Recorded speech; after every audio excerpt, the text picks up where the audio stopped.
Hey guys, so as I've told you before, a few years ago I was living in London for a couple of months. And my living situation back then was actually quite weird, so I decided today to tell you about it.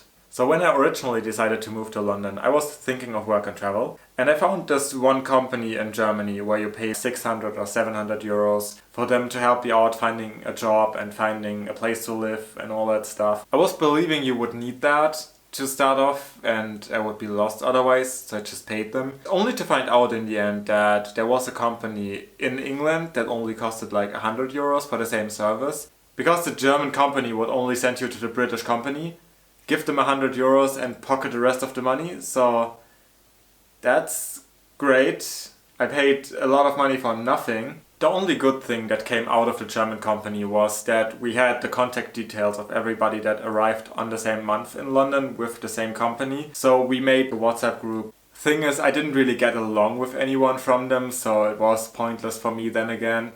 So the German company provides you with 5 nights in a hostel, which isn't exactly a lot of value money-wise, but that's alright. The only ridiculous thing with it is that you need to have a place to stay after those 5 nights, which is a little bit short on time, I would claim, but alright. So after a few fruitless attempts to get something together as a group, I just started contacting people on Airbnb, hoping they would just rent their place for longer terms. So the wonderful house I ended up living in, I actually found on Airbnb as well. Now the problem with that house is it had about 8, 9, 10 rooms and we had 16 or 17 people living there at one time. And if you have mostly permanent residents, but then you have one room with 3 Airbnb beds, that is not going to work out so well, because the people using Airbnb staying there for a night or two won't really care about cleanliness and stuff like that. So the house was a mess, often because of that actually. Especially thinking about the fact that we had one kitchen for all the 16 or 17 people living there. Which is like, what? We also had only 3 bathrooms, but only 2 toilets and 2 showers. So that is a fantastic ratio there. Over the course of living there, I actually made 5 other German-speaking people move in. Now, some of them were actually great people, but the 2 I'm gonna talk about now were actually the first 2 that moved in. Let's just call them Carla and Paul. So they didn't seem to get along too well with the German group either, which made them more sympathetic to me because they seemed more alternative and more chill. So they were still looking for a place to stay and I told them, oh yeah, we still have 3 rooms, so they moved in quite quickly. The problem with them showed very early on, because the thing is, they thought they had really great knowledge of human nature, which then again they didn't really, to my mind, because they just tried to turn it around in the most naive situations and made it seem like you had a really bad personality trait. So let me give you a few examples of that. We had a supermarket 10 minutes of a walk away, but it was quite expensive. So once me and Paul went to one that is like half an hour away, but is a lot cheaper. And because I don't really drink water, I usually got stuff like Coke and Fanta, which is really expensive. So in that case I got like 6 or 7 bottles just to be sure that I save quite a bit of money. And I did overestimate myself, I didn't know how much I could carry, and only after checking out I realized that I got just too much. So I did ask Paul if he would mind to carry a bottle or 2 of mine, because he didn't have a lot of stuff himself. And he immediately was like, "Oh, you only bought so much, so you could use me for carrying your stuff." And I'm like, no, I just didn't think that it would be so heavy. Sorry, like, what?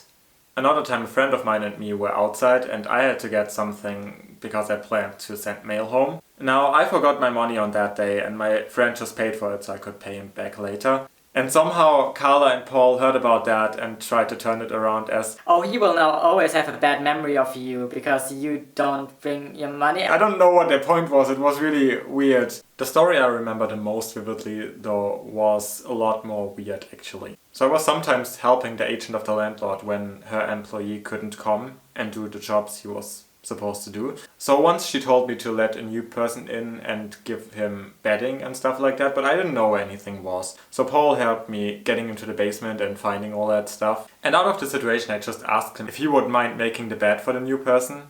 And he just said, no, I won't do that. And that was the end of that conversation. Like, I didn't think much of it. But then Carla came home like an hour or 2 later and she just threw a tantrum screaming around for half an hour, being super mad about the fact that I was asking her boyfriend to do my job, which, first of all, it wasn't my job. I wasn't working for this person. She tried to turn the whole thing around, making it sound like I was using people, which I didn't, because it was nothing but a naive question, which you should know if you have that great knowledge of human nature. There was one final situation that ruined the whole friendship, if you would even call it that. So we had our ups and downs, and I even invited him to my 19th birthday party at one point, but after a few weeks I realized that everybody that I invited I didn't really have anything to do with. So a couple of weeks prior to my party I actually left the group myself, and I was thinking that anybody who actually cared about me or cared about coming would ask why I left. At least that was how logic in my 18-year-old brain worked. And then I ended up celebrating my birthday with just 3 people I was actually close with at the time. Now after that I went up to the north of England to travel around for 2 weeks. And 2 days in I got a message from Paul being super mad, saying, Oh, I forgot to ask. You actually uninvited us from your birthday party? and I was telling him that I didn't and trying to explain the situation, but he didn't care. He only sent me very mad paragraphs about how terrible of a person I was and then ended up blocking me. So when I left for the north, I left a few things with certain people. For example, Paul had this teddy bear of mine. And at 3 a.m. he decided to unblock me just to send me a picture of it sitting in a public area. And I thought, can you be a bit less of a kindergarten child right now? Is that a possibility with you being 26?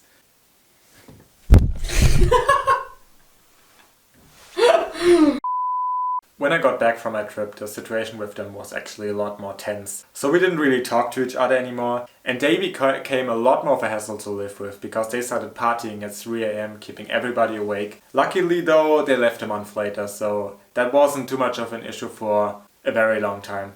So for continuity reasons, I'm gonna explain to you now the roommate situation. I was living in this 3-people bedroom for all of the time, and for the first couple of days, Carla and Paul were staying in the same room as I did, but they really quickly moved to the 2-people bedroom, and I got 2 other German-speaking roommates. With one of them I actually became good friends, and the other one was just there, kind of. But when Carla and Paul moved out, that guy I was friends with moved into the 2-people bedroom together with his girlfriend, and the other German-speaking guy moved out. So I got 2 new roommates. Now, the first guy that moved in was actually a really great guy from Venezuela. He was very chill to be around with, spoke really good English. Let's call him Carlos for the story's sake. The second guy was from Spain. He spoke English with a very heavy accent, which wouldn't be an issue. However, he seemed to prefer Spanish, which then became my biggest issue with him. Let's call him Pablo. Now, as I said, Pablo always preferred to speak Spanish with Carlos, which was a bit annoying, and it is also some level of disrespectful when you're living in a room together and 2 people are speaking in a language you can't understand all the time. However, I think Carlos realized that because he always tried to switch back into English. Until I went to Scotland for a couple of days, because when I came back, they were only speaking in Spanish. So even Carlos wasn't trying anymore to change the conversations into English, which meant I had to listen to Spanish all day, even at 1 or 2 a.m. at night when I tried to sleep. And then I was woken up again at 8 a.m. by even more Spanish. It got so bad over the weeks that I can't hear Spanish to this date. I can't learn Spanish, I can't stand the language, which is terrible because I wanted to study it originally. There were other things that Pablo did that make me even less like him though. For example, we had another guy in our house that was a professional barkeeper, and he had this bottle to train. I'm not sure which material it was made of, but you could drop it down and nothing would happen. And he gave it to Pablo, so Pablo started throwing that bottle around and dropping it every 5 seconds. And he didn't seem to realize that that was not really a cool thing to do in our room.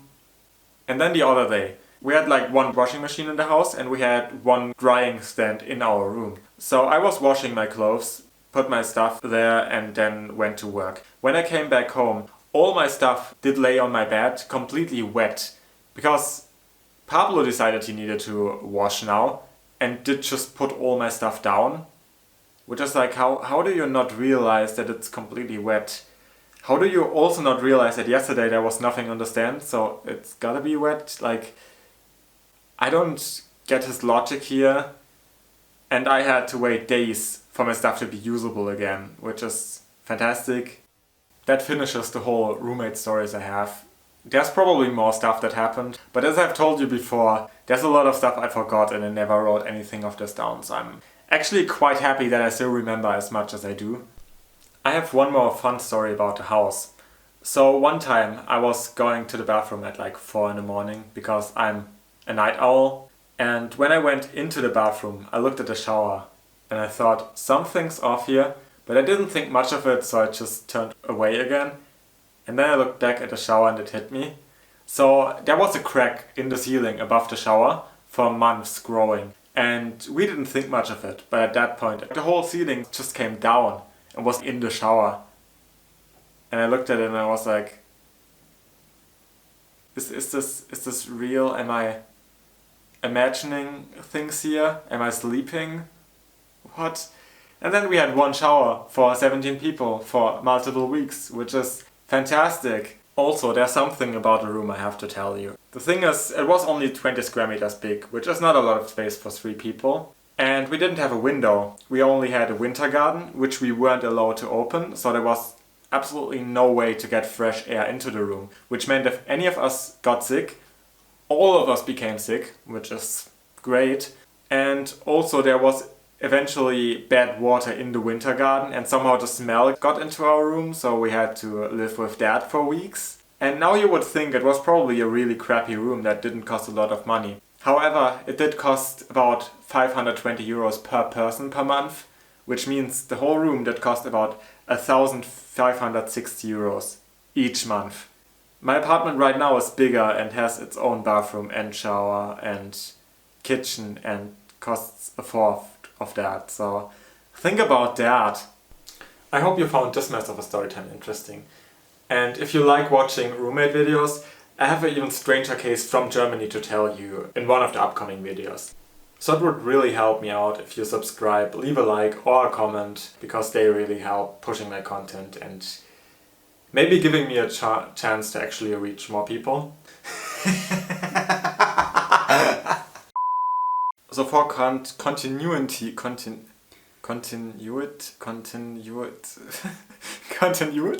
is that a word? It is a word. Continuity.